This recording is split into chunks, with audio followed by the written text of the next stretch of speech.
In managing the Property Income Fund, my job is to expand the fund's sources of income to improve results for investors.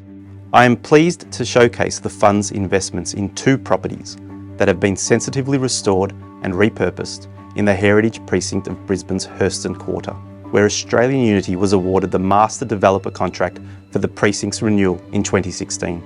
The iconic Lady Lamington Nurses Quarters and the Edith Cavell Building together form the original core of the old Brisbane General Hospital campus, which is listed on the Queensland Heritage Register. Investors in the Property Income Fund recently acquired the refurbished Edith Cavell Building for $10.5 million and have made a substantial investment in the Australian Unity Student Accommodation Fund, which owns the Lady Lamington Towers. Both the Edith Cavell Building and Lady Lamington Towers provide investors with access to leading social infrastructure property that offers a different return profile to the traditional property sectors and plays an important role in fostering community well-being. Scott, congratulations. You've successfully restored, repurposed and preserved these iconic buildings here at the Hurston Healthcare Precinct.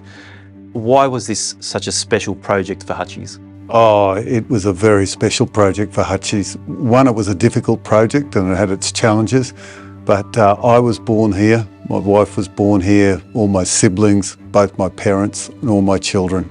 Not only that, my mum was a nurse that lived here from 15 to 21 when she got married. So it's got huge significance. The letters RBH are known to everyone in Brisbane. It's totally iconic. Scott, are you able to touch on some of the complexities in bringing this build to life? There's a lot of heritage consideration in this building. For example, the glass.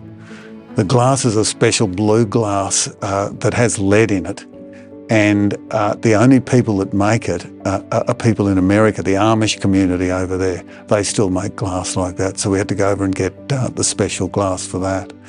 Also, there's over 1 kilometre of handrail here that was done in the 1890s to the 1920s, and we had to bring that up to the structural and the safety requirements of today, but still to make it look and feel like it was in the 1890s or 1920s. So that was a challenge as well. Also, the paints were very, very specific here. We had to get a special paint person in to make sure we got exactly the right colour and how it'd look back in that time. Over the course of the project, $450,000 was spent with First Nations businesses.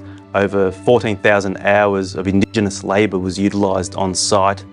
You even managed to have a school set up, a construction school set up on site. Are you able to elaborate and provide us with some background on these activities?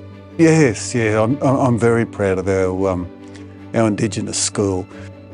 We set it up here on site, but it was set up a long time ago out at Yatala. Our Gold Coast School of Construction has a program called Stardom Yaga, which has now got 550 young Aboriginal kids into work, and we don't just train them like many other organisations do. We train them, see that they're employed and see that they're supported during that employment. On this job, we did pulled a section of the school and brought it here because there were so many good things to learn on this project, and it was a wonderful experience for the guys. Really, really good. Where are the opportunities in social infrastructure property presently? Well, I think the real positive thing for investors in real estate and social infrastructure is there's starting to become a broader range of opportunities that are scalable, of institutional grade, and also provide a great benefit to the community. At Australian Unity, we've been a long-standing investor in healthcare real estate, but we're starting to also see increasing opportunities, for example, in our specialist disability accommodation. We have a strategy that's investing in that. Childcare, student accommodation, which we've done recently, as you know, at Hurston. But we also see more significant investment coming in aged care and seniors living. I think the other thing that will emerge over the next little bit is the need for different types of accommodation for quite particular cohorts of people, whether that be key worker housing, more a focus on affordable rental models that sort of follow on from the seemingly increasing popularity of build to rent. What make the properties developed at the Hurston Healthcare Precinct interesting for investors seeking income right now? Yeah, look, we're super proud of what we've done at Hurston. It's quite a unique opportunity where Australian Unity is able to bring a bunch of its core capabilities to bear across a range of those sectors I just talked about in terms of social infrastructure. So the Healthcare Property Trust delivered and now owns STARS, the significant public hospital on the site.